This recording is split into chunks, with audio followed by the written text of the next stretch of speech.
Hello and welcome to the Overly Animated Podcast, where we take animation seriously. We talk everything animation here, including a Miraculous Ladybug, which we'll be getting into right now. I'm Dylan Hysen, and today I'm joined by Delaney Stovall.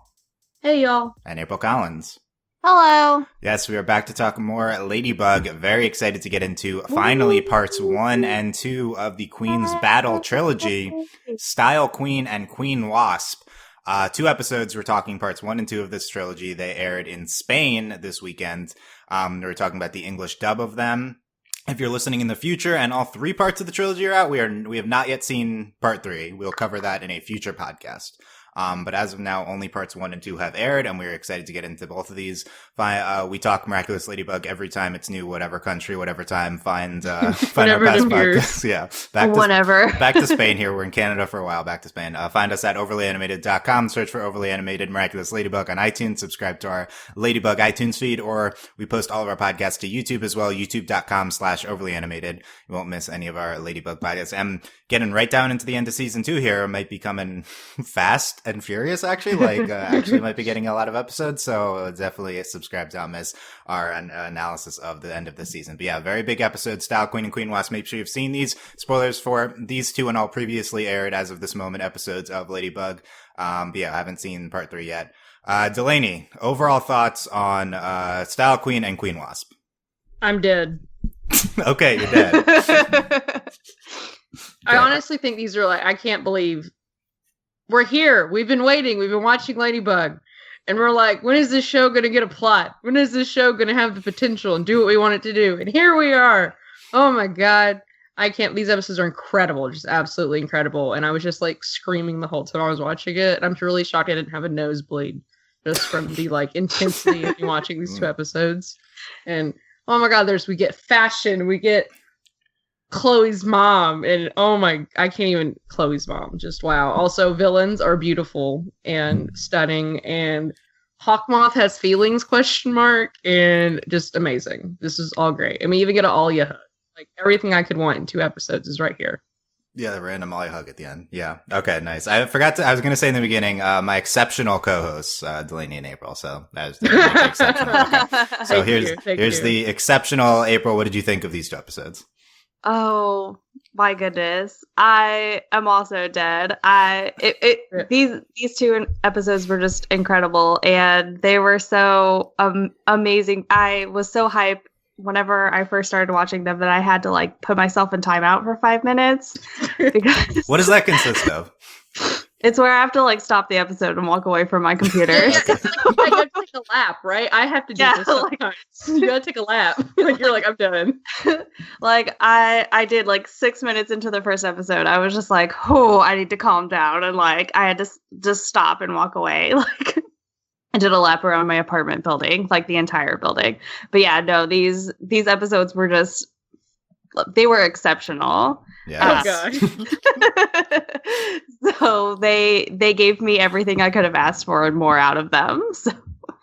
Nice. Yeah. Two great episodes here. I think Delaney referenced this is what we've wanted to show in terms of serialization, right? These are 2 interconnected episodes that lead one into another, something we've never gotten from the show before. And clearly it's just these 3 that are going to be like this, and we don't even know how 3 is going to tie into that, but it's still really satisfying to see to completely serialize and connect it to episodes like this. It'd be great to see more of this in the future.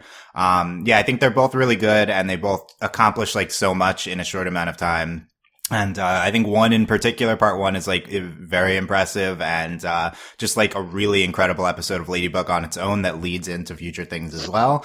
And then 2 is also really good with a lot of great Chloe, of course, Chloe storytelling and character growth. I think the akumatization stuff is a little more rushed. When she's Queen Wasp and stuff, so I think it's a little less successful because there's so much to set up at the beginning and end, but there's still a lot of great stuff there and an absurd ending. There's so there's everything with Chloe and Audrey, and we just introduced this character, and she's already great, and she ties into Chloe, and then we also have 2 of the best Hawkmoth episodes ever. In terms of the overall mythology of the show. Natalie. Yes, big Natalie spotlight. I was about to start crying for Natalie. Oh my God.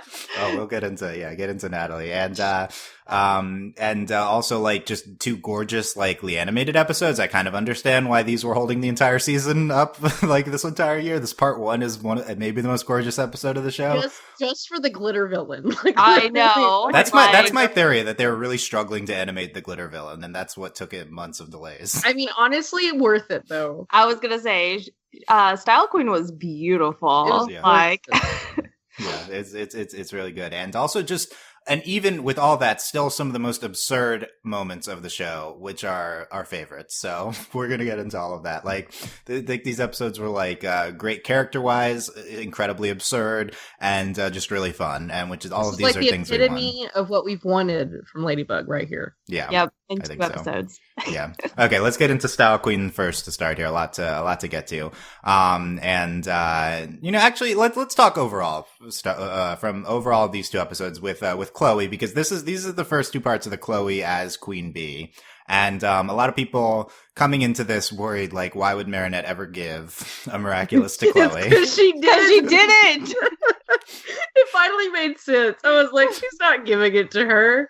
Tries to give it to Alia, drops it, and then Chloe finds it. That's how she gets it. Perfect. It was honestly the most amazing thing ever. Like, oh man. I was like, I'm satisfied. I didn't know how this was going to happen. I'm like, this is great. It didn't even occur to me that this is how this would happen. Good job. Yeah, and we still do have a part 3 where presumably maybe Chloe will get it voluntarily, but we'll see. But like, I guess the question is, are we leading naturally to that point with the growth that is? I did honestly, like, I was so like, Chloe's not my favorite, but I was honestly so touched when she literally, like, they do the camera shot and she's like, I'm sorry, and I'm like, oh yeah, my chest. Yeah, that was it. There's, I think, two big Chloe, part 2 we're getting into now. Two big Chloe characterization moments, character growth moments, with her giving the Miraculous back, doing the heroic thing, giving it back, and then she says, I'm sorry.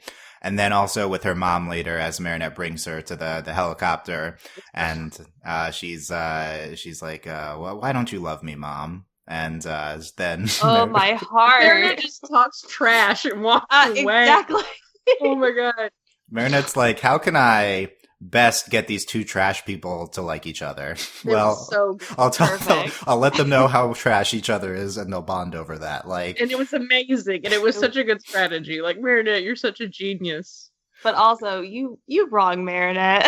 I was like, Marinette, you sketchy. You're a little sketchy. It was such a nice thing, I guess, that Marinette did in bringing them like, together. Marinette, this was like. Also, when she, like, knocked on Chloe's door, like, I was like, what? Oh, man, all of it was just, wow. Yeah, and then at the end, Chloe's mom is staying in Paris with her. So, yeah. I got hard feels about that. And then they were like, you're fired, to the helicopter guy.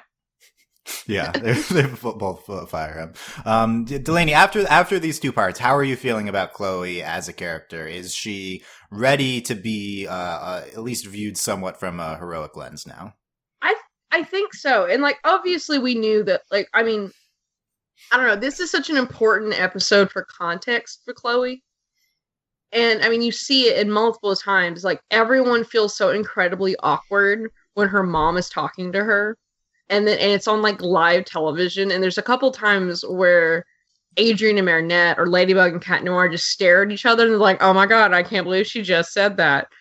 And just this, it's such important context, not just for us as viewers, but for the rest of the characters. And I really think, like, Chloe just wants to be liked. And she just wants to be exactly like her mom. And her mom is, like, evil. Like, she is so mean. And it makes sense that this happened. And so I'm really, I'm ready for Chloe to be a hero. Like, I really think she's, like, learned her lesson. You can't help but feel bad for her. And especially because her mom can't get her name right. I know.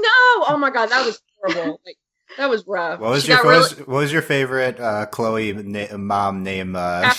Chlorine. Yeah, Casserole and Chlorine were the best two. Yeah, let's see that stick out. I was like, you're really close with Chlorine. Like, you're so close. Really good. I don't know. Claudette was like pretty close. Yeah. Yeah. So, I think one big thing that these two episodes do is, justify the way Chloe is by introducing her mom. And you feel bad, like, it doesn't, like, she shouldn't be evil. Like, well, she's not evil. She's just a very mean-spirited person. But you can't help but feel bad for her, especially because, like, she's just a kid. Yeah. And especially, and it's really important for Marinette and Chloe's relationship, because another thing that this episode does is foils Marinette and Chloe really well. Obviously, the entire series foils them, but here we spend a lot of time with her parents, especially when when Marinette's dad on the train is like, I won't let anything come between like my daughter and her dream, which I was like, oh my god, y'all are so cute. I can't handle it. And they were like, we're gonna move to New York. We're gonna have a bakery in New York, which was like super cute. But Chloe doesn't have that. Her dad doesn't even have a spine, and then her mom doesn't live with her. So I think that's the other thing, and it's really important. Like, I'm really excited to go forward. You're like, no, like I know. I mean, it doesn't forgive things that Chloe's done, but it gives Marinette context, and I think I'm kind of excited for Chloe and Marinette to maybe be friends. Like, I never would have said that like 6 months ago. Yes. I'm here for it. It's great. We're definitely here for it. Yeah, I think maybe on its own, these 2 episodes almost just justify the way Chloe is this show, which is kind of remarkable considering it's like 40 episodes in and we've had this character who's just so horrible. But yeah, again, she's a 14-year-old girl who we meet her mom and she like doesn't love her. She's not there. And as we see, Chloe just spends the entire 2 episodes attempting to imitate her.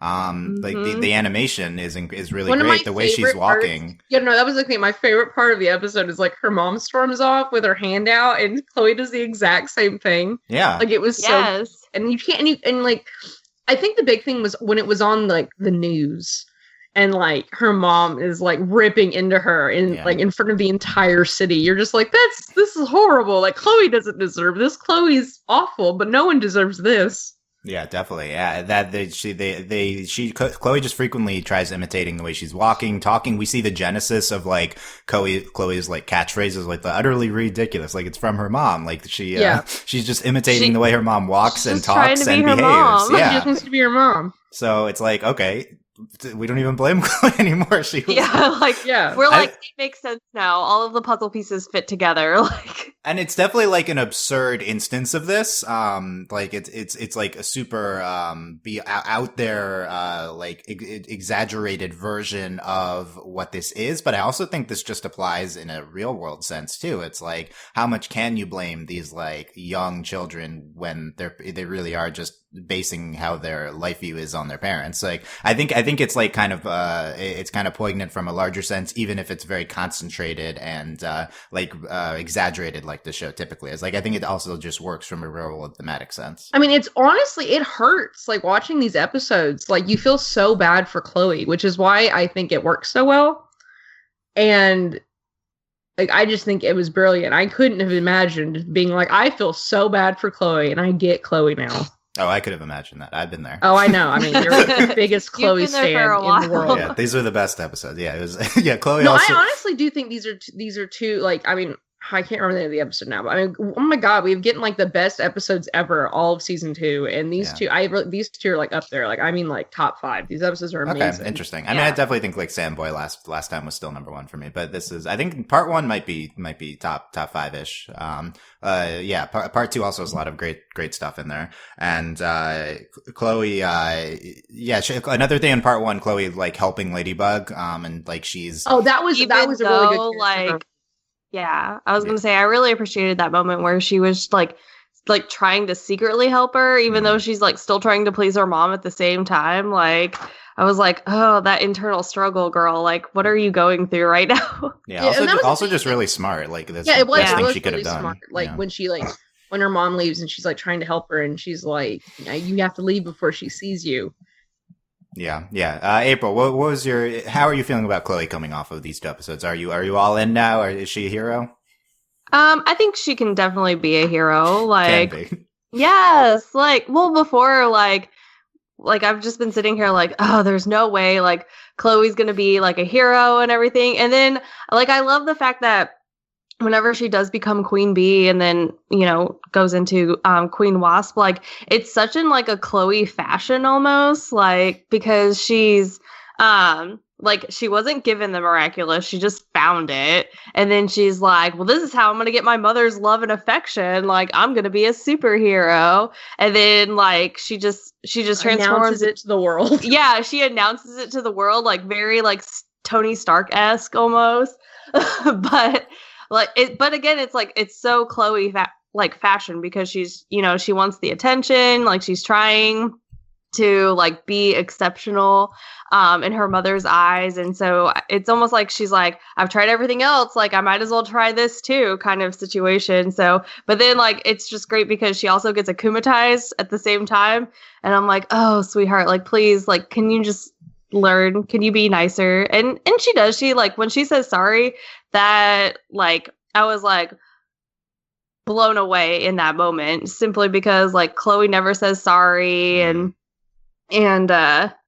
for her to say sorry, you know, to Ladybug and Cat Noir, like, you know, and I think she took responsibility, which she has never done. Yes, exactly. So, but, and then even, like, the moment whenever at the end she says, like, why don't you love me, Mom? And I'm like, oh, girl, like, no wonder you're so horrible. But I think she could definitely be a hero. And I think there'll be a time will come where Ladybug will have to, like, you know, she's like, well, everyone knows that Chloe's Queen Bee, so I'm going to give her the miraculous so she can help me. And I think that when that time comes, Chloe will help. Yeah. Well, she tries to help even just as Chloe. Like, the thing is, she wants to help, and she loves Ladybug. She wants to be a hero, but she didn't know how. And now she's learning what it means to be a hero. And I think this is honestly, like, such a great storyline, and I never would have anticipated it for Chloe. Like, what? And I think they're doing it really well. Yeah, and I also think they're opening it up to, like, now everyone knows Chloe is Queen Bee, but not that the world's going to find out that Marinette is Ladybug. But I think this opens up to our heroes learning who each other are. That's optimistic. I know it's super optimistic. I like the take, but then I'm like, I'm still not over being like Flog being like, oh, he lost his ring. Like, okay, good we'll save, we'll get to Flog, yeah. Oh yeah. One other, like, really brutal Chloe moment. Chloe's mom, before she takes out the miraculous, is like, the only exceptional thing about you, my dear, is your mother. To her own daughter. Ouch. Okay, we get back to Audrey Bourgeois in a second, but Chloe as Queen Bee, we see her for the first time, even though she's not really there in a traditional sense like we've seen the other two superhero sidekicks helping. She's finds it and then tries to create her own like a heroic situation too. As much sympathetic things as Chloe does these two episodes, she also, like, almost kills people on the train. I guess we understand, but we see her for the first time as Queen Bee. We see her transformation sequence. The transformation sequence is amazing. Was this the best transformation sequence of the show? I don't know. I really like Hawkmoth. But I think, for the amount of attitude in Chloe's, I'll give it to Chloe. April, what do you think of it? I like it, but Hawkmoth's is better. We do see it that a second episode. I never would have imagined, at this point where we are in recording podcasts, that we're like the Hawkmoth stan. Oh, well, that's definitely where harass. We rip into him every podcast. Like, we're getting to him. Yeah. That's the next thing we're going to talk about. Critics. Yeah. And then she transforms and immediately announces herself to the world. I'm Chloe Bourgeois. Like, okay. We just watched you transform. Like, this is so absurd compared to how the show handles identities other than Chloe. Like, this is my moment where I had to take a lap. I was like, what? It's what everyone knows who she is, and we can't figure out the other two. Like, this is what we're doing. Oh, but yeah. Look, and Marinette literally transforms on the train. There are people on the train. She just ducks behind. She just ducks behind a seat and transforms. It's so stupid. With her parents right there. What do you mean no one saw her? Okay. And, and it's a good point. If Chloe is regularly Queen Bee now in the future, doesn't everyone know who she is? Yes. I didn't think of that until now. Right?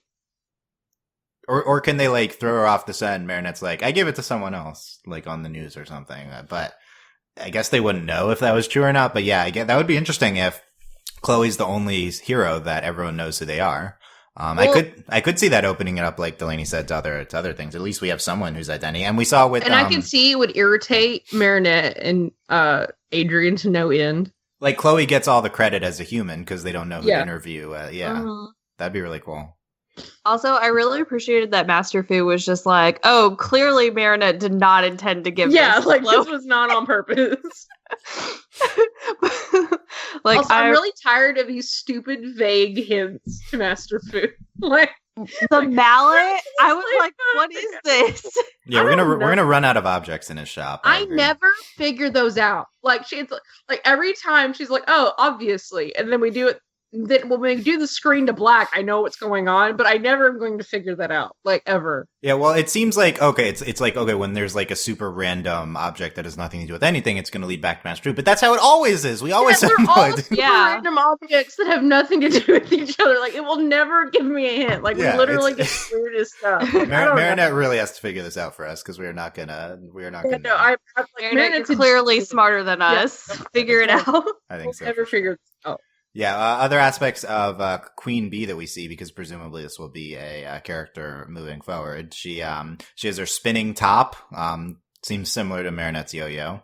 And then we have her power, which is pollen. So we meet Pollen, Venom. So we meet Pollen as well, by the way. But Venom, which can freeze one person like she does with the train driver. That seems like that would make getting an Akuma way easier. Yeah. To what? To freeze them? Yeah, just sting them, and then you can get the frickin'. Yeah, can she do that with supervillains? I guess it's unclear. I would assume. Well, that was, I guess, my thought process whenever like Marinette was like, I need someone who's gonna immobilize like Style Queen, and then later whenever like they did the Venom thing, I was like, okay, I guess that makes sense. So you were just gonna have her like sting her, but how? Like, I don't. Yeah. Marinette says that's the purpose of choosing the B one is because she couldn't pin her down as the glitter, so she moves around a lot. So she wanted her stinger. Yeah. Again, how does Marinette know what all of these that's different unclear. powers? That's not clear. Yeah. Well, she hangs out with Master Fu. They obviously talk. Why didn't we see that? Tell us. They have tea every once in a while. Yeah. And just chat. Yeah, Venom. Delaney, what do you think of Venom as a power? It's super OP, and I'm about it. It's a pretty specific situation, though. It is very specific. But I'm just trying to imagine, I'm beginning to see why we don't have all the heroes all at once, because they would just straight up murder people, and each other. It seems really intense. Yeah. Like, we don't need to have more than, 3 heroes at a time. Yeah, we'll get back to that in a few weeks. But Pollen, we met her last week unintentionally, but now She's here so cute. this is our very formal Pollen, my Adorable. queen. Yeah, she's great. We didn't get a lot of her though. That wasn't. I don't know. We need more Pollen. We got enough plog, but oh my god, we got so much. I have got enough plog to last me my whole life. Dude, the last two episodes are very plog. And Bug On is her. That was good stuff. Yeah. Yeah, couldn't Bug On apply to Ladybug as well? Also obviously. A bug. Yeah. I thought it was the same, and then I remembered that Marinette spots on. Yeah. Buzz on. Buzz out? Wouldn't that be better? Bug out. It should be bug out. But that's what Ladybug says whenever she's leaving. She's like, bug out. Yeah, the rest of bugaboo and that puns. Yeah, that's confusing. Okay. Also, it doesn't matter because this is just an English thing. So, Transform-moi. We'll get that when we watch it in French. Transform-moi, my favorite thing. Yeah. When's the last time we heard of Transform-moi? It's been a year. At least. So long. Well, maybe we might my get how many we need to see an episode in French. Why can't we just release? Why are they all in English? Oh my god, it's so irritating. I'm like, the show is the best in French. Why? Yeah. Okay. We'll see. Maybe Frozer, but that's iffy. Okay. Yeah. So first taste of Queen Bee, and she seems great, and we'll get back to that. Let's talk Hawkmoth here because these are huge. Huge Hawkmoth episodes. So intense. Oh my gosh. So, Delaney and April, we have been talking all year long about Hawkmoth's brilliant new strategy of pissing someone off as Gabriel and then akumatizing them as Hawkmoth. And this is the most, like, he didn't even call anyone. Like, this is It's like, all it been happened. leading, Delaney, it's all been leading to his master plan here. His master plan. He's been plotting this for, like, years. He was like, I'm going to make her sit the second row. Yes. I'm gonna have Natalie tell her. I'm telling you, like, we were, like, making fun of this being stupid, but this was all foreshadowing for his master She plan. will be my masterpiece. Like, why are you insane? Also, like, Natalie being the best is just, like, all in these 2 episodes. It's just Natalie being the best. Yes, we'll Also, get back to Natalie knows. Okay. Yes, yeah, that's new information. Natalie knows he's Hawkmoth, but but his master plan is to get the most vile person he knows, and then piss her off as Gabriel, and then akumatize her as Hawkmoth. To be fair, I think it's a decent strategy considering how vile she is. Right? It's yeah, I mean, it's a good strategy, but also very simple. And why did it take us 40 to 50 episodes to come up with this idea? Because Audrey's been in New York. That's true. He was waiting for her to come back to Paris for this fashion So he had show. to deal with Chloe. He was like, "You're almost evil enough." trying to get Chloe up to that level. But like the phone call, it was all leading to this, and he was practicing his tactics for this master plan of getting Audrey pissed off by having her sit in the second row. It was amazing, honestly. I feel her. Would you have also been pissed off, April, in that situation? Yes. Yeah. I would have also freaked out and then been akumatized because no one makes April or Audrey bourgeoisie sit in the second row. A names, yeah. Yeah, it's like this is what you've been planning for years and making her sit in the second row. We couldn't have figured out a way to piss her off even more. If she had to sit behind Marinette's dad, she wouldn't be able to see anything. Also, yeah. I love that she was just like content to sit in the front row next to Marinette's dad and Alia. She was just like, oh, I can't believe these lowlives are here, but at least I'm in the front row. Yeah, no, it's so good, honestly. Yeah, it's actually, I think my favorite Audrey moment is when she steps out and she's like, "Why is this made out of fabric and not marble?" Yeah, quickly, let's talk Audrey. Since we're here, Audrey Bourgeois. We've been waiting so long for Chloe's mom. Yeah, she's just she fires everyone that she meets, and she's alive. Number one. Yeah, she's alive. Yeah, here she fires everyone. She's even you can't fire Chloe. She's your daughter. We had that too. That line. She discovered Gabriel. Yes. She's, or at least like made him prominent, and she runs the Style Queen magazine in New York. Yes. She did not choose her villain name; it was already there. She's very uncreative by Hawkmoth, just making her Style Queen. And he's been wanting this for so long. He has like drawings. Of, like, yeah, does he choose what they look like? That's a good question. I think he's been planning this for so long. He was like, yes, glitter. He's got like newspaper clippings all over the walls. He was like, yes, glitter. Glitter glue. Those like serial killer notebooks. It's just all about her. But it's all in glitter. Yeah. Hey, Dad, why did we get like 10 boxes of glitter shipped to our house? Don't ask questions. Go to your room. I needed a top secret Go your father project. Go practice the piano. I need this. It's for my for my clothes. Yeah, I'm gonna glitter everything. I haven't seen any outfits that I'm modeling with glitter on them. Top secret project, Adrian. Also, Dad, the maid is really concerned because the vacuum keeps breaking. Yes. This is like the longest game. Like, here it is. We have the hat. Oh, yeah. The hat is something that's been leading up for this season. Yeah. This was like neon. This was like 5 bajillion years ago. I don't even remember if it was this season or last season. I'm pretty sure it's this season. I thought it was last season. I thought it was last season too. I have no idea. Crazy. Okay. But yeah. It was then I called a question, how much time has passed? Yeah, it was like the beginning of the show. Oh my god. Yeah, unclear how much time. Not that much. Also, time. Alia is like the biggest Marinette stan.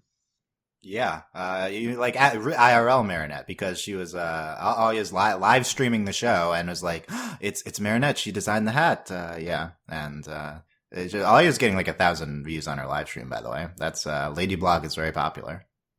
I'm about it. Yeah, Alia at the end with the hug too. Anyway, back to Hawkmoth, most importantly, because he's playing with glitter in preparation for this moment where I feel like if he's playing this long, then she should have a better way to piss her off than just putting her in the second row. But I guess it's simple. Well, but also she got really bad about, what is it? Because Audrey tried to fire Natalie, and Natalie's like, you can't fire me. I don't work for you. Yes. And I was like, that is very correct, ma'am. Like, did they rehearse, Natalie and Gabriel? Did they rehearse what was going to happen with Audrey? But definitely. Did they like role play it? Okay, and then like, this is like, we didn't know where, we just assumed we knew what was going on, but like, she's just dead in a glass casket in the back of the room. Right? Right. Okay. So yes, like, we see Emily Agreste is, we see her for the first time and we open up the pod. Well, she looks like she's dead at least. Yeah. Presumably she's dead. She might be in a coma or like, magic at play. Maybe she was like magic, like Cinderella sleeping. I don't know, but either way, we have to wake her up by granting the wish and combining the two miraculouses. Yeah. Considering we need to like change the laws of like the universe, I'm pretty sure she's dead. Right. It makes more sense with the way we explain. Also, she's holding flowers. She dead. Yeah, they put he puts flowers at her base. Not Adrian. Oh my god! Adrian, like, I'm sorry, your mom is just dead downstairs. I'm sorry. And then in the basement. So well, how would Adrian react to learning his mom is dead in the basement? And not well, I don't think. I you know what? Adrian already has enough things to discuss in therapy. Can we not tell him his mom is dead? This is going to be. I'm worried about the season finale. This is going to be dramatic. One, I feel like he's gonna bring her back, and like, because there's consequences, and I'm like, is she gonna be a zombie? Like, I'm not gonna be able to handle this. Like, yeah, I'm worried about that consequences. I'm still worried about Adrian. I'm also really concerned that the tube is like it's glass, and you can see inside of it. It's creepy. What if Adrian stumbles upon it? He goes into the secret lair at the. I hope he dies. I don't. I'm not ready for that. Yeah, it would be traumatic. Delaney, what was your reaction when we saw Emily? Like pretty soon into the episode. Yeah, I was like, oh my god, we're just doing all sorts of things right now immediately. And I was like, she dead. She just there. She dead. Yeah. And he's being like, I mean, obviously you feel bad because all he wants is his wife back, but it's super creepy. I mean, I guess if you knew that if your spouse died and you knew that there was in the world a power to bring someone back to life, you would probably keep their body in the basement. Yeah, I mean, probably. No, the thing is, like, it did get me though when he was like, "I'm giving up." Yeah, so that's the thing. Hawkmoth, this was his ultimate plan, and it doesn't work. He renounces Nuru and gives up in episode 2. He says he can't keep putting Adrian in jeopardy. And he has like that Natalie's very defeated moment. Yeah, and Natalie puts her arms around him. I was like, "Oh my god!" No, this is part of the episode where I have to take a lap. I was like, and later when he's like, "I don't care, I have to do it for her," and Natalie and she was upset. She's so sad, and I'm like, "Oh, I can't handle it." Like, I love Natalie, and here she is. Like, no, when she put her arm, I was like, "This is the most intimate thing I've ever seen." Like, yeah, it's and they just like hand back, and I'm like, "I'm gonna die." Yeah. Yeah, it's so at the end. So his master plan, and then it doesn't work. He says, "Style Queen was my greatest masterpiece. How could she have failed? How could I have failed? What should I do now?" And it's such the most sad post. Usually he's like, "I'll get you next time and kill you, lady." But this time, and he's like, "I'm so depressed now." And he goes out in public and hugs Adrian. I'm like, I'm getting like, no, it was intense. Yeah, and then he goes and hugs Adrian and shows up at the fashion show in public. But then, then at the end of episode 1, we learn Natalie knows. And then he's talking she's madly in love with Gabriel. if only I could tell Adrian why I'm doing this, he would understand. It's this emotional arc with Gabriel in these 2 episodes. He is legitimately sympathetic in these. I know we like say he's sympathetic, but that's mostly because we're being stupid. But he is like legitimately very sympathetic in these 2 episodes. Well, he's sympathetic because he's so incompetent. This was like to me, this was the most the most successful serialization in these 2 episodes was going from I think so, his master plan. It didn't work. He's sad. Start next episode, and he's giving up as being Hawkmoth into like, oh, here's a new chance. It's a situation I've never been able to have before, akumatizing someone with a miraculous, and then at the end he's like, I can't stop. I gotta keep going after like catching the bug again. And like, because when you start watching the show and you're like, okay, Hawkmoth, cool, he's a villain. But then like, I honestly like watch, like, we have Kuvira and the Legend of Korra, and there's not really a villain in Gravity Falls, but you have these series with villains, and I think this honestly does, like, that we have humanized him so much, and we know exactly explicitly why he's doing what he's doing. And it's absurd because the show is absurd. And I'm honestly so impressed. Like, I think they've done an incredible job. Like, this show does such amazing things with this, like, crazy nonsense wrapping around it. And they do it so well. Like Hawkmoth is ridiculous, but I feel so bad for him. And they've done such a good job of explaining his motivations. And, like, we understand how he does what he does, why he does what he does. And even, like... And it's not even just Hawkmoth. Like, they've done a really good job of fleshing out Gabriel. Like, yeah. Okay. Honestly, I think Gabriel / Hawkmoth is the most successful part of season 2. I think so. Yeah, for sure. Yeah, definitely. Was one. Well, they do like, we're revealing it. Haha, it's not true. And you're like, what is going on? And then it's like, haha, they were so close. And then season 1, we did nothing with this character. We just kind of teased that it was Gabriel. Think of all we've done in season 2. Episode 1 immediately reveal him as Gabriel. Like, leaps and bounds. He revealed that he's Gabriel. He like transforms. We start humanizing him and Adrian and their relationship. Gorizilla. This episode, it's been incredible. Like we've given him his motivation. Like, yes, we show why he's doing with the combining the 2 Miraculouses. That makes sense in a great way. We've seen him, like, we started seeing scenes from his perspective, and him going to akumatize people, and then we've seen everything with his wife too, and now Natalie into the mix. Like, I just think he's an extremely successful character in the show. Like, we've gone from like, okay, this is like a really absurd villain to like, this is like one of the show's strongest elements. And honestly, I'm worried that we're gonna lose him at the end of the season. I'm still not sure if he's gonna stop being the villain at the end of season 2, or if that'll continue to season 3. But either way, I've gone from like, I want to move on and do bigger things with the show to like, we can't lose Gabriel. He's one of the best parts of the show. Like, how could a new villain be as good as this? Yeah, no, I'm also really concerned. Like, I mean, I couldn't have imagined, like, all the times we're like, I know the show has a lot of potential. I want it to get here and here, and we're here. Like, we're getting really close. Like, we're right here. And I do want to say that I really value season 1, and that we've established this absurd, like, literally this happens every day in Paris, and this is why everyone is so used to all this nonsense all the time.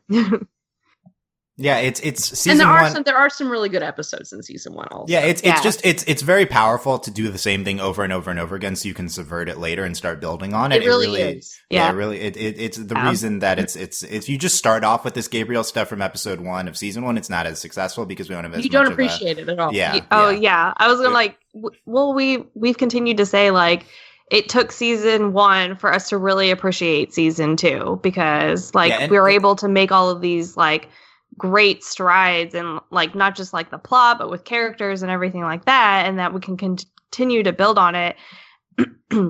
But like, if they had started doing it in season 1, I almost don't think that like any of these episodes would have been as successful as they have been for us, because we have so much time with these characters. Yes. And it's absurd. Granted, there are some really incredible episodes in season 1. Like, you have these episodes, like, we akumatize everyone in class and everyone in the city. We do. And we do have, these episodes are great character building episodes, and it's not like, and it's really building, it's not necessarily serialized, but you're building, and we're getting introduced to Ladybug and Cat Noir and the rapport they have, and the rapport they have with the citizens of Paris. And then we're getting used to everything. And then now we can actually go places, and it's really, I want to rewatch season 1. There are some episodes I would definitely 100% skip, but it's amazing. I'm where we are now. It's incredible. And I couldn't have even though we spent like every podcast of season 1 being like, oh my God, why can't we just do this? Now we're here and it's like, I can't believe it. And it's even better than I could have imagined, like what we have built. Yeah, Ladybug's been really successful with the this show structure of building a repeating thing in season 1 and then building off it in season 2, much like Code Lyoko did. So we very much use that same sort of structure to great effect here. I think season 2 of this might be more successful than Code Lyoko. I mean, it's been a while since I watched that show in like building upon the repeating narrative structure of season 1. Anyway, Gabriel at the end of the episode, he says he won't give up. Then we'll finally be together once again, my love, about Emily. And, he misses her too much. He can't give up. And then Natalie is very sad. Natalie. So in this I'm episode, just like, in the heart. Yeah, right. So many in the heart moments. Yeah. We learn 1, Natalie knows that Gabriel is Hawkmoth, and 2, that she is in love with Gabriel. In these 2 episodes, we knew neither of these. And he knows. I feel like he knows. Oh yeah, he knows that she's in love with him. Yes, he has to know that she feels something for him because I feel like they're like kind of a thing, kind of not a thing. Yeah, because you think they've hooked up before? Yeah, for sure, absolutely. Wow, why didn't we see them kiss or something? Look, Natalie. Well, we did have that very intimate moment where that was like she put her arms around hug in the world. Like, yeah, I haven't seen something that intimate on like a live action adult TV show, and here we are. Yeah. Like it spoke to what we didn't see. Yeah. Natalie, this character who is always kind of stuck out as prominent but not given the spotlight, and she's never been akumatized before, and it's always been like she's the most prominent character on the show. I think it's because he loves her. He wouldn't akumatize. And now we learn, it's because she's in on it. She also knows who he is, so like he would never akumatize Adrian, and would never akumatize Natalie, I guess. So.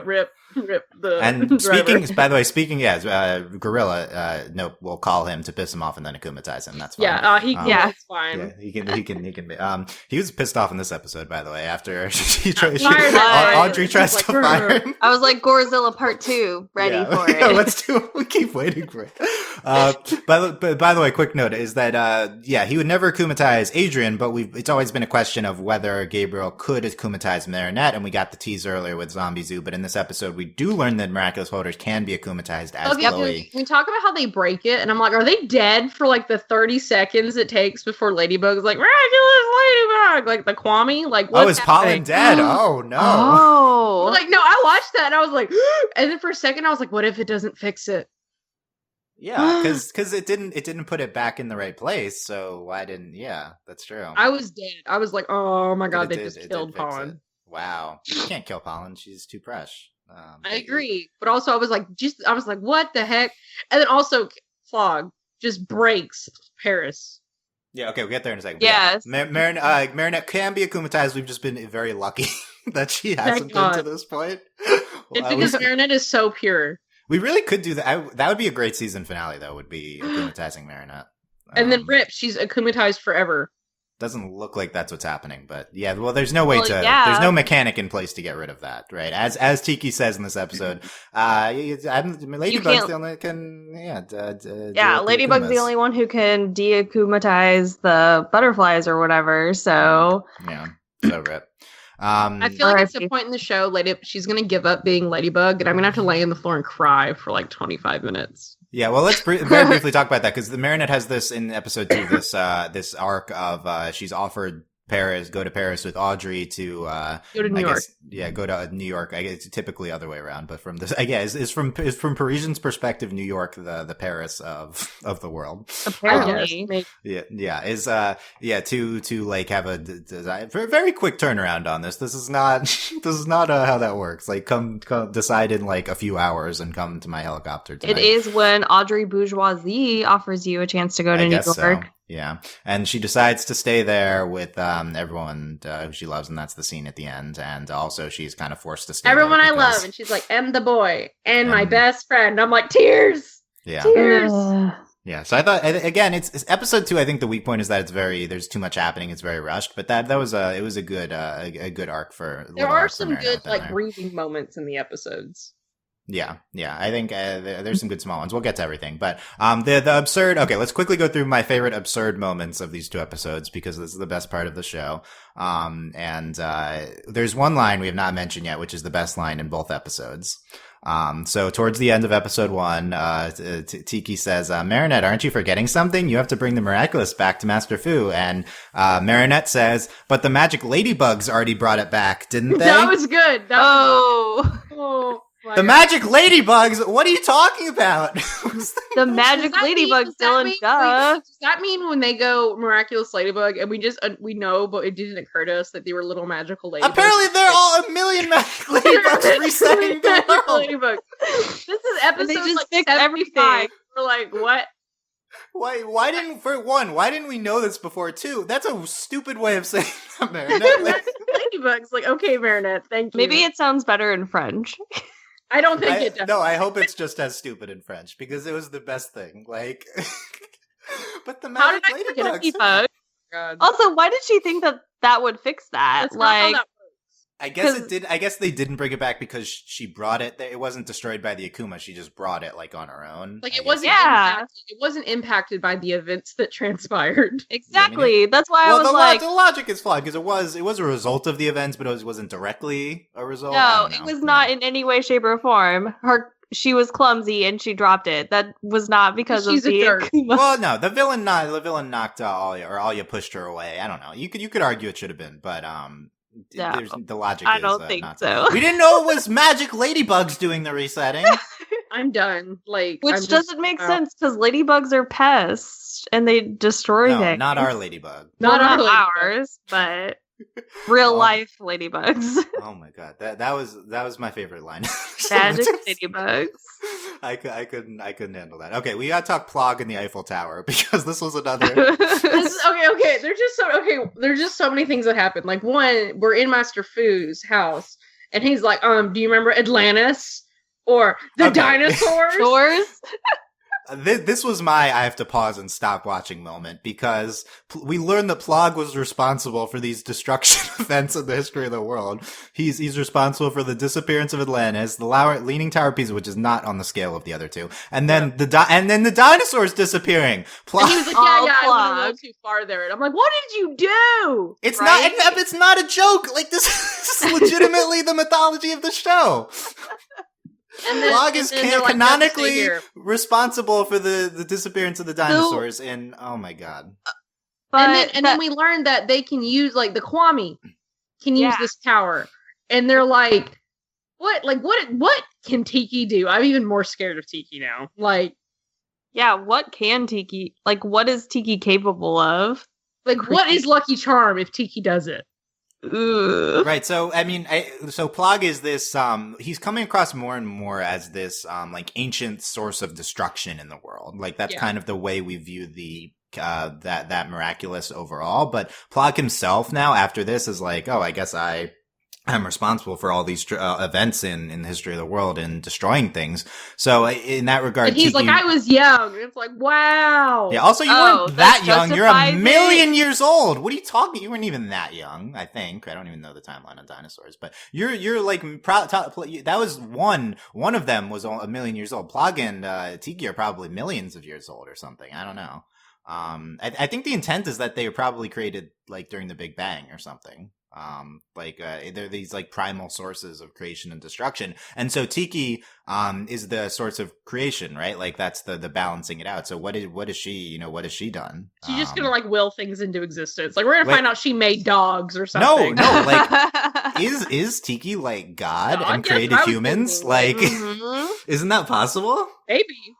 If Plog killed the dinosaurs, Tiki could create. And Tiki's I made the dinosaurs. I worked so hard on them. Right. And what did you destroyed them?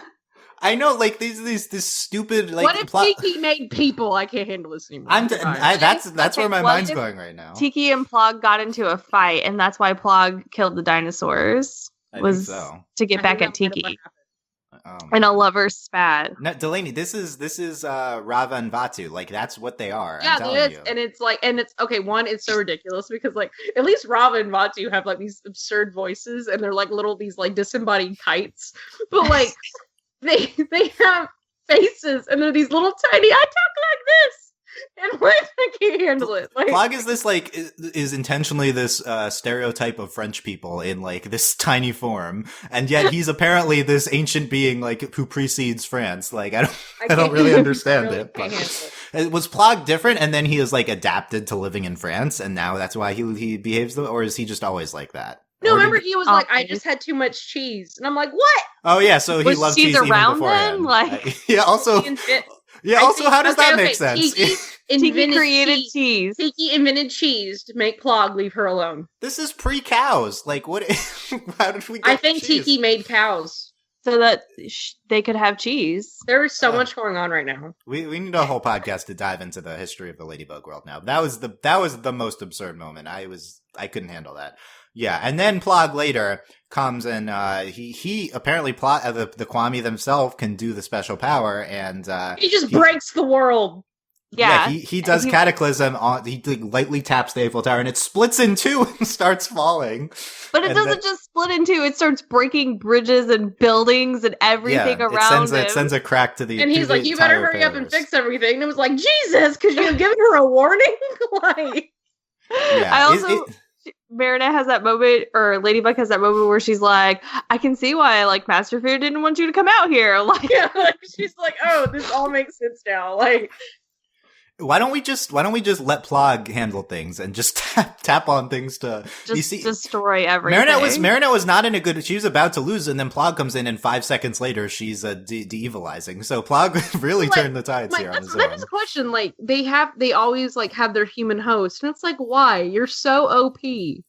Is it because It's a like good question. Why, I think why do I mean they I do think that? it's kind of like, with To Avatar. tame So, them. well, that was the thing with Avatar. Like, you had Rava, and it was, the spirit of Rava like is humanized by being with the Avatar.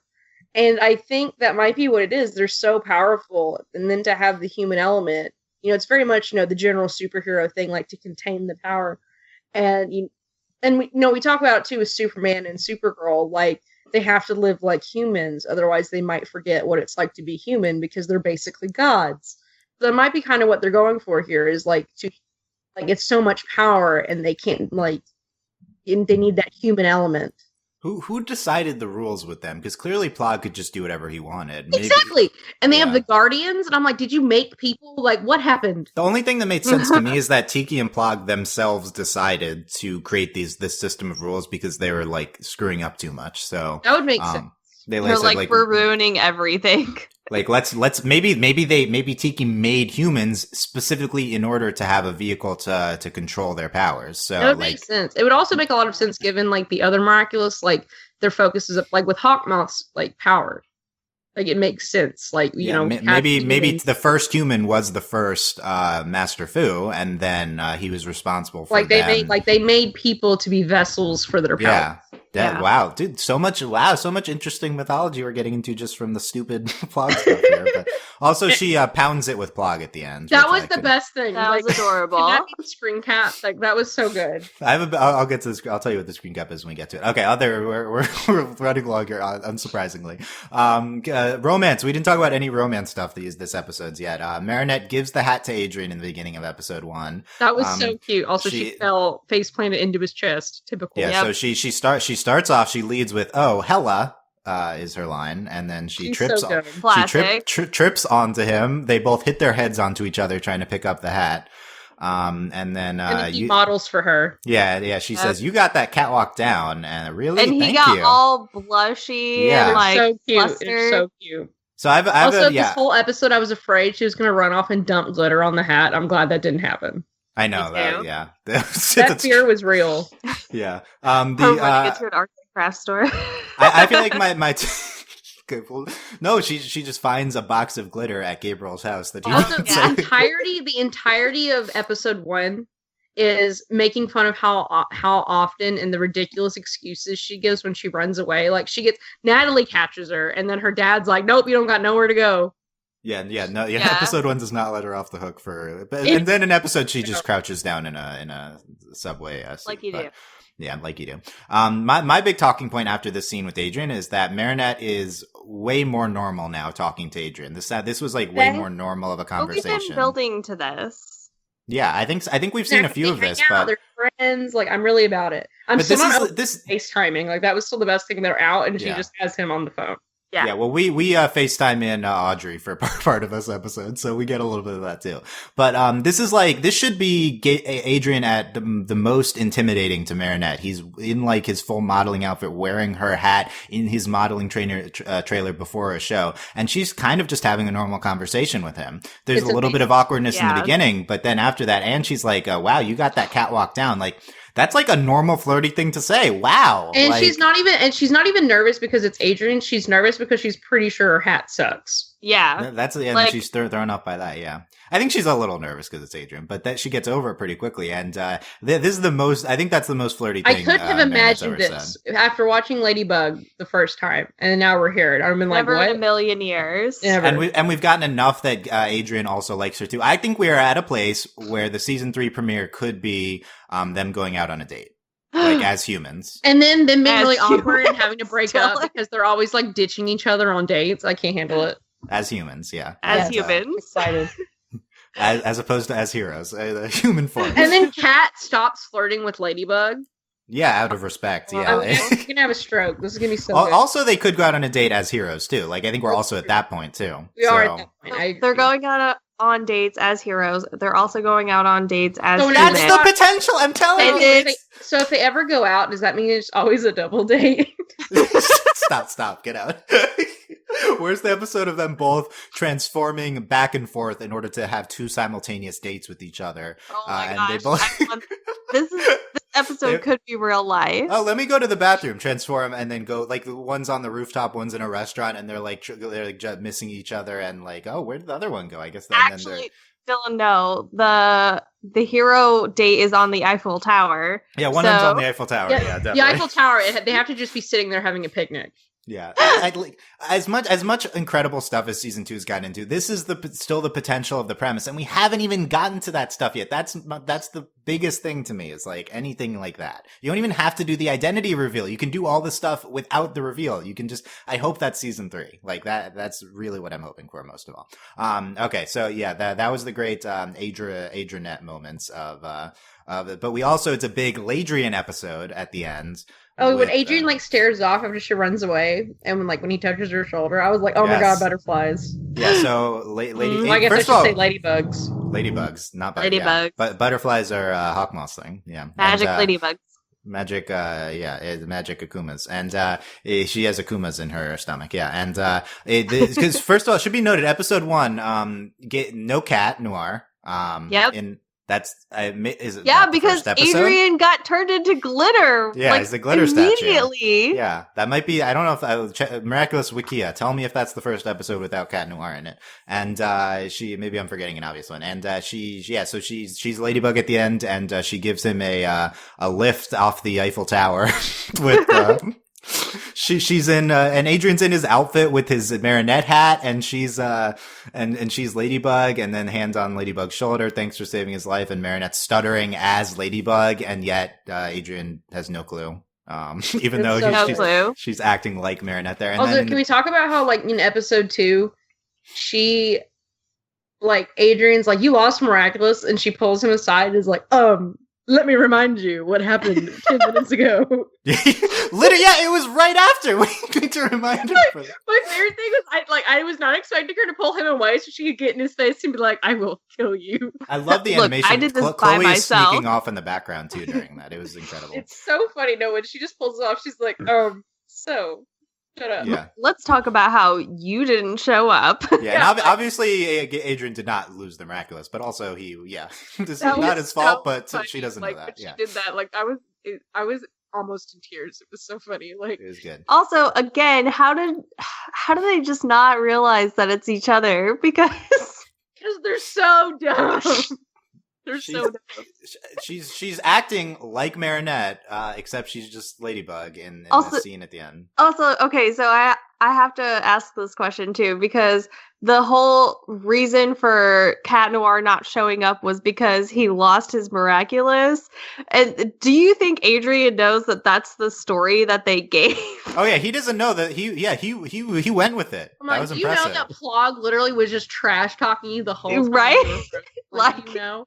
Yeah, Plog. My terrible owner lost the Miraculous. Plog, lay off. Plug, please. But yeah, Adrian had no idea that was the cover up, so he just was like, "What are you talking about there?" But yeah, and at the beginning of episode 2 as well, we see the recap of episode 1. Nadja Schmack is giving, and we see like the shot of them swinging Thank in goodness as for the Ladrian SWAT. Yeah, a big Nadja episode, even though she's savaged by Audrey in episode 1. How dare you? Yeah, so we even have these great romance moments within the jam-packedness of these episodes. Quick hits from the rest of episode 1 as well. We didn't quote every single Hawkmoth line yet, so we have to rectify that. He says, tell me, my dear Akumas, what will be the trend tonight? I hate him so much. I love him. Fly away, my little Akuma, and evilize this wonderfully vile queen. Yes. That was amazing. Yes, wonderfully vile queen. Yes, vile queen. I need him to say yes, queen. Why didn't he say yes, like, queen please, Hawkmoth, anything, please. This would have been the episode too. Yes, Vile queen. It's the only one where it would have made sense. Oh man, it would have been so good. Okay, so yeah, Style Queen as a villain, she's the glitter. She teleports via glitter. She makes people glitter statues. She just glitters Adrian right away. Oh, something about these two episodes with regards to Gabriel we haven't talked yet. I definitely don't think it came across that Gabriel knew Adrian was Cat Noir. No, he has no idea. Nope, still no idea. It wasn't even ambiguous. It came across like he definitely doesn't know. No, he doesn't know. So I think that was a little bit unsuccessful because we had episodes hinting earlier in the season that he did know. So it feels like a backtrack a little bit. It was never 100% clear, but it feels a little unsatisfying. It's also strange that because he's also like super confident that at some point like Cat Noir is going to show up, and then he just doesn't, and we don't even address that. Right. So that's the one of the reasons why it's clear that he doesn't know. So there's that. There's the fact that he immediately turned Adrian into the statue, and he's like, "What? No! Then we need Ladybug and Cat now." Oh yeah, he reacts to it. Yeah. So. And this is something that we hinted back to Simon Says in season 1. So this is something that's been long going, hinting that Gabriel might know it's who Adrian's identity is. And in an episode of Advancements, this feels like something we didn't advance. I think it's fine to be at this place because it might complicate the storytelling we're trying to do with Gabriel. They probably just chose to do this other cool stuff instead of that. But I would like this addressed at some point before we climax Gabriel as a villain. We should. I hope we never do. I know. We'll see if the finale, which we're not too far away from. I thought Style Queen was a very cool villain. I didn't really understand. Literally made out of glitter. I loved that. I didn't necessarily get that at first, but yeah, we eventually get there. I think it made more sense like my second time watching, especially because whenever she puts the golden glitter Adrian in his own little tomb, and she leaves the flower with him and then puts the shield around him, and then she's like, well, now I'm invincible because my Akuma's in a shield that you can't get into. I was like, oh, and as long as everything made more sense after the second. It was a good move. Yeah, we did this before with having the akumatized object separate from your person. I think back to the owl episode, Dark Owl. But yeah, it's a smart move by the villain, and she shoots a glitter at, and she also has this light on her staff too, which came across as really cool animation. There's one scene of her firing at Marinette, and she's spinning to try to deflect it. That was really awesome. My favorite part was when she Lucky Charms for the second time and gets the tube of glue, and she puts it on the French flag. And then she is swiping. Marinette's using it to swiping through her. Yeah, to get some of the glitter onto the flag, and that's the screen cap is her posing with the flag with the glitter on it. Marinette with the French flag. How did it take this long to have Ladybug with a French flag? That should also, she basically was making her bleed. She was like, "Oops." Oops, yeah, it was. I thought that was really cool. It was just awesome visually. So, yeah, just the action scenes in this episode were really successful for me. Well, and then, I was gonna say I really enjoyed also after like she had the glitter on the flag and like took out the chunk of Style Queen. Like I thought that was animated like so beautifully. Yeah. Yeah, definitely. It might be the most visually successful episode of the show. Like it was incredibly gorgeous. Yeah, Delaney, did you like Marinette trying to give Alia the new Miraculous? Like Marinette, you already gave Alia a different one. How are you going to give her the second Miraculous? I was like, we can do that. Like I was like, okay. I thought it just showed how much Marinette loved Alia though. Like it absolutely did. Marinette trusts Alia with her life, and it's great. Yes. Like I want to see Marinette try to give Alia a third one now. I also want to see Marinette try and give Adrian a Miraculous. Yes. Yes. Like, I don't know about this, and she's like, oh, you'll be great. And he's like, it just runs away. She tries to find Adrian, and she can't like because we gave Nino a Miraculous, and we can't try to give Adrian the Miraculous. Like, that's another great thing we can do with this. I'm telling you, we don't even need the identity reveal. We can do all this awesome stuff. Okay, I really hope we're getting that. Yeah, the B is the power of subjugation, she says, which I guess means you can just freeze someone, but in that context. Got it. Yeah, poisoning people, yeah. Okay, we talked about the Ladrian, the Plog, and the magic ladybugs. And yeah, Chloe just stumbles onto the B Miraculous and then meets Pollen. Okay, random stuff from Queen Wasp. We didn't talk about Chloe as Queen Wasp. So she has the inverted colors, and she has her legion of wasps that she like sends to people. Like her Queen Wasp's version of Venom is like a million wasps actually like forming like a needle or something to try to. And then she has like a spying thing where they turn into binoculars and stuff. Mm-hmm. It's very interesting. April, what do you think of all the wasps that she had? First off, that is my nightmare. A million wasps is your nightmare. Because wasps serve no purpose. Like bees, okay, I get, because they pollinate and do all that stuff. But wasps have no purpose on this earth except to be horrifying. And if I saw that many like wasps, like I would be hiding under, like locked in the basement with Adrian's mom, just to avoid all the wasps. But I thought, that was also clever that they played like with the water element too. Because wasps don't go into water, and so that's how they like evaded Queen Wasp, and I thought that was really great. I was like, go in the water, yes, and then they're swimming and everything like that. But I liked the design of Queen Wasp, how it was like inverted, and then she had what color was her skin? Because I think that part kind of didn't make sense to me, but yeah.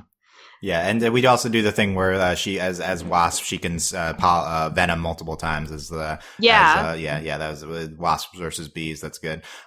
We defeat her with the Snorkel Lucky Charm, and it was interesting. The Snorkel seemed to just be so she didn't die. Like we like launch her into the water. How were Ladybug and Cat Noir able to breathe underwater? So their Miraculouses served as as a breathing device. I think we'd seen that once before outside of the underwater episode. But doesn't Marinette lose the top when she does Lucky Charm? Or not the top, but the yo-yo? I don't think so. Is that true? I've never thought of that before. So that's why I was really confused, because I was like, okay, the first time I watched it, like it made sense because like they were using their I guess things as like breathing devices, and then I was like, but wait, when she throws the yo-yo up, it becomes the Lucky Charm. So then she gave up her way to breathe. You know what? It's fine. Anyway, we'll dive into that later. But yeah, she we snorkel. Dive into it. Yeah, exactly. That's what I meant. Yeah, she snorkeled underwater so that we can fight her underwater, so the wasps don't come, and then Cataclysm. That was a really good fight scene. Yeah, you like that, and it was very like frenetic. I thought. Yeah, I liked it a lot. Nice. Yeah, and all that. Yeah, and we saw that was like the primary function of how we saw Queen Bee in the episode. So we still need to see her like on her own. We saw her like stopping in quotes the train, but most of it was her as Queen Wasp, which was pretty cool too. Other things from I like how she just tries to Superman it. Like she's like, I'm just gonna hold the train. Yeah, it was not very successful, but no, it was not I don't blame her for she's a hero for the first time. First thing she wants to do is stop a train. That seems pretty cool. think that's legit. Get Other thing of Chloe. Yeah, other things from episode 2 here was we get the Hawkmoth transformation sequence. We talked about that. We got 4 transformation sequences. Yeah, the my least favorite part of either of these episodes, we get 3 transformation sequences in a row. I hate that. We got Hawkmoth into Cat into Ladybug here in episode 2. I already think the show overuses transformation sequences, but it uses them for like a specific function and they're short. So it's okay. We could skip more of them. Like you don't need to show them transforming every time. You can just, I mean, I know the show struggles with completing episodes, so I'm not going to complain that much. But, yeah, you can't do multiple transformation sequences in a row and have multiple things we've seen already in a row. It's really not, it really ruins the pace of the episode as a viewer. So really should cut that out. Although again, production problems. So, I don't know. I don't know if that was the purpose, but at the very least, seeing Hawkmoth transform was really cool. I know. I like his transformation sequence. Like it made sense to have Queen Bee and Hawkmoth, but not like Queen Bee, then Hawkmoth, then Cat immediately after, and then Ladybug immediately after that. Like, yeah, I guess we saw the Queen Bee the first, so that would be 4. Yeah, that was new though, so I wouldn't count. When I'm talking transformation, I'm talking like reused animation. But yeah, you're right. There was a 4th one too before that. So, yeah, that's the type of thing that's keeping episode 2 down for me a little bit. I know some people maybe liked more than 1. But yeah, so we got that transformation sequence. We have, yeah, the only exceptional thing about you, my dear, is your mother. That was brutal. Later at the end, we mentioned the, Marinette talking to Audrey about how they're both exceptionally mean. This line from Audrey, "Are you as mean as this Maria says?" And so good. Then she calls her Martha. Yeah. Martha, that was the best. It's great. Yeah, and they bond over both of them like bossing around Jean-Claude, the butler. That was the best. That was set up really well by the season too, because we saw Chloe doing that and mispronouncing his name on her own, and then it ties in really well to Audrey doing that, and it's like, oh, they both are mean to the butler. Wow, how sweet. So I thought that was like a tremendous moment. What else we got here? We learned the Miraculouses are indestructible except for Cataclysm. I don't know if we talked about that. So only Cataclysm can destroy Miraculouses, as in this episode. So Plot could just murder everybody is what I got out of that. Yeah. The way they didn't even say except for Cataclysm, they just said Miraculouses are indestructible. I guess since Plog is the primal source of destruction, he can it doesn't matter if something's indestructible, he can just do anything. But Plog yeah, is too OP. We need to put him back in the box. Just give him some cheese and he'll go on his own. Like the primal source of destruction in the world is just like this, the cheese thing. It's interesting. Yeah. Okay. Yeah, Audrey's staying in Paris, so I guess she's a character now. We'll see. We'll see part 3 because she's at least there for part 3. Then Marinette with Alia at the end, and I think that's all I had from the episode. Yes. Okay. So, a lot here. Very excited to get into part 3. Delaney, final thoughts on parts 1 and 2. I'm just blown away. This is amazing. I'm really satisfied with Ladybug, and I just thought these episodes were incredible. Like with Hawkmoth and Chloe, and we get a little bit of everything in these episodes. I even get like an Alia hug. Like it's all good. I really, really enjoy these episodes. Nice. Okay, I forgot one vital line here. Kat says, "What, you think I'm a catfish?" Oh God. Oh, it didn't have anything to do with anything. They just came out of water, underwater, and so he just randomly says, "What, you think I'm a catfish?" Because he's so annoyed. Also, that's why. You forgot they were in dumpsters. Yeah, they were in dumpsters, trash cans, and they were like just going around. What if we send them up to space in the dumpsters that they were in? Would that have been that would have been a better part of the plan? Yeah. Yeah. Yeah, why them sneaking around in dumpsters evades Chloe's so stupid she can't tell the moving dumpsters are. She can't. Okay, yeah, that was a thing too. April, final thoughts on these 2 episodes. These 2 episodes were exceptional, and they were definitely worth the wait. Like especially Style Queen, or the first part. It was so everything.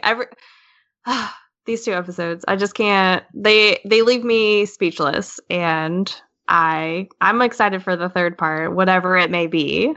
Yeah, we'll talk. Yeah, so great stuff here from parts 1 and 2. Part 3 on Friday. Definitely happening. Part 3 is airing on Friday in Canada, so we will see. All three parts are in Canada, but this is the first time we'll see Part 3, so we're definitely getting Maledictor on. You mean we're not going to have to wait? No waiting. And also, Frozer, the only other non-finale episode, along with Maledictor, is scheduled to air in like 3 different countries on like Friday or Saturday. None of them are as firm as the Canada one, but since it's on 3 listings, I assume it will air somewhere first.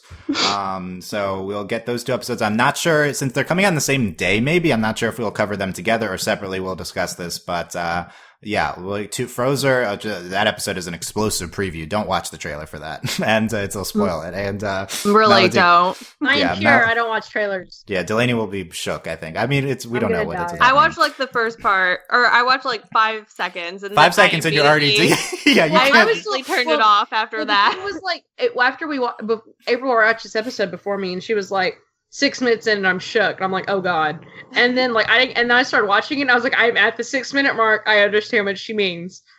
And then we get to the second episode. I'm like, I'm going to stroke out and die. Yeah, well, these were already enough, but yeah, then we have Maledictor and Frozer apparently next week, and then after that, all we have left in season 2 is the 2-part Heroes Day season finale. We don't exactly know when that's going to air yet. It is on a Switzerland TV listing for 2 weeks from now, but I don't buy that will stick. So we'll see when we get the Heroes Day finale. But yeah, today's tuned for more Frozer and Maledictor podcasts coming. Make sure you subscribe on iTunes or on YouTube, overlyanimated.com/iTunes or youtube.com/overlyanimated. Thomas, our future Ladybug discussion. Let us know what you thought of these 2 episodes on our website or on YouTube in the comments section, or you can come talk about it with us on our Discord, overlyanimated.com/Discord. We have Ladybug and Ladybug spoiler channels there. And support us via Patreon, patreon.com/overlyanimated. Thank you very much to all of our current patrons, especially our patron of the podcast, Damien, aka Diamond Day. And thanks as always to our patron executive producers, John, Ryan, Steve, Alex, and Hugh. Yeah, bunch of Ladybug comments, so find that at overlyanimated.com. We're also towards the end of our BoJack Season 5 recaps and a few other things as well at overlyanimated.com. Check all that out. And thanks for listening, guys. We will see you next time. Bye. Bye.